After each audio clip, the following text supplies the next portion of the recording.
Eerste Sondag in Junie, soos beloof, gesels ons bietjie oor die nagmaal. Nou terwyl ons besig is om na moeilike teksgedeeltes te kyk en selfs gevaarlike tekste, is dit interessant om in daardie konteks ook te kyk na die nagmaal. Ek lees byvoorbeeld in 1 Korintiërs 11 vers 20, waar Paulus sê, as julle dan as gemeente saamkom, is dit nie meer die nagmaal van die Here wat julle vier nie. Die rede daarvoor is dat sekere dinge tydens die viering van die nagmaal, die maaltyd van die Here, verkeerd geloop het. Dat dit nie gedoen was soos dit eintlik behoort te wees nie.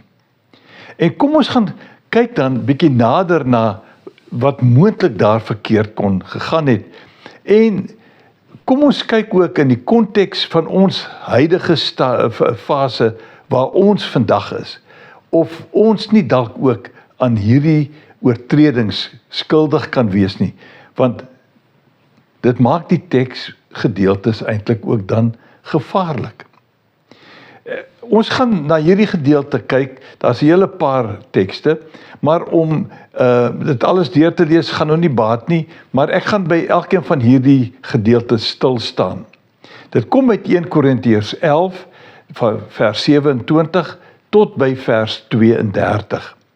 Vers 27 sê onder andere, as 'n mens op 'n ongepaste wyse van die brood eet of uit die beker drink, 'n ongepaste wyse. Nou, daar is sekere maniere hoe ons dit kan verstaan wat 'n ongepaste wyse sal wees. Nie op die manier wat die Here dit sou wou gehad het nie, dalk meer luidrigtig en op half op 'n besope manier selfs. En dan, as 'n mens agterna onthou wat gebeur het, dan kan jy voel, maar kyk, ek het op 'n ongepaste wyse die nagmaal gevier. En nou is ek in die moeilikheid. So, dis gevaarlik om dit net eenvoudig te aanvaar dat almal op gepaste wyse die brood eet en die beker drink, terwyl dit nie altyd die geval is nie. Nou die gevolg daarvan is in die res van hierdie gedeelte baie duidelik. Hy sê, so 'n persoon sal skuldig wees aan sonde. Sonde teen die liggaam en die bloed van die Here. Dit beteken dat terwyl die nagmaal eintlik 'n geleentheid is om dankbaarheid te betoon teenoor die liggaam, die bloed van die Here, kan 'n mens dalk op so 'n wyse dit eintlik sleg maak, ignoreer waaroor dit eintlik gaan, en dan skuldig staan en aan sonde skuldig wees.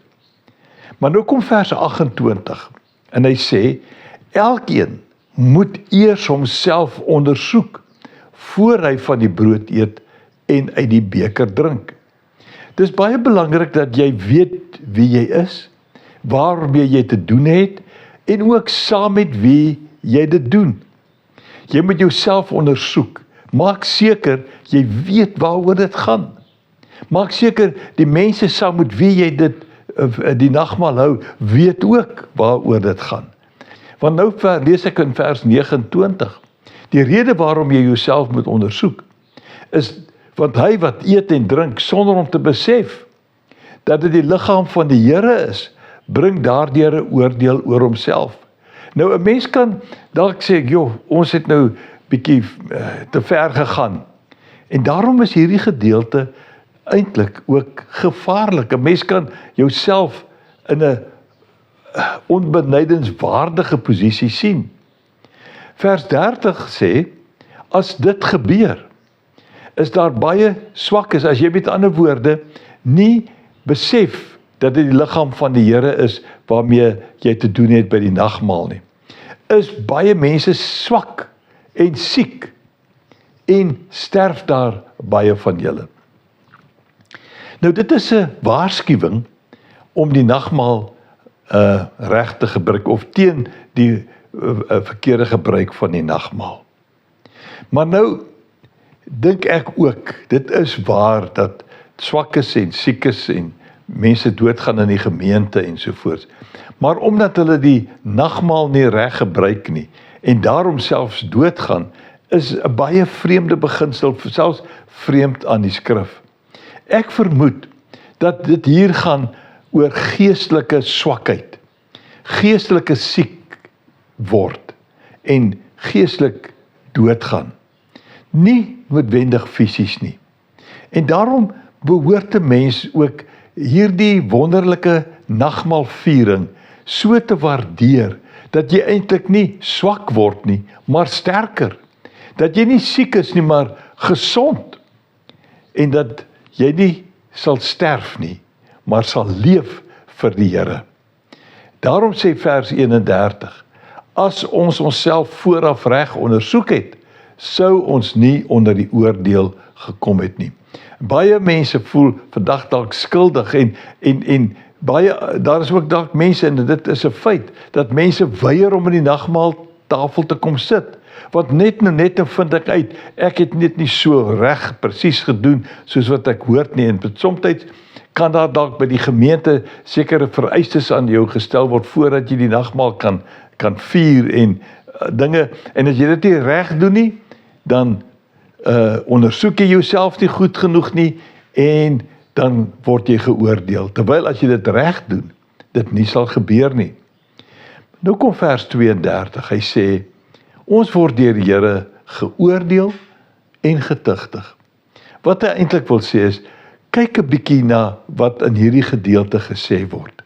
En as jy voel jy word geoordeel, jy word getuig, dan is dit 'n goeie ding om te sorg dat jy daarmee stop, dat jy nie daarmee aangaan nie, maar dat die viering van die nagmaal vir jou werklik iets sal wees wat waarde het, wat waarde toevoeg tot jou lewe en die mense wat dit saam met jou doen. Want die wonderlike is dat ons op die ou einde nie saam met die wêreld veroordeel sal word nie, as ons die nagmaal reg verstaan. Dit gaan nie oor die regte wyn en die regte brood en die dinge nie, maar ons gesindheid by die nagmaal, die manier hoe ons dit doen, kan op die ou einde vir ons soveel voordeel inhou en die wete in ons hart bevestig. Ons sal nie saam met die wêreld veroordeel word nie. Ons weet wie die een is wat die nagmaal vir ons moontlik maak en waarom ons dit vier. Doen dit op die regte manier en loop mooi.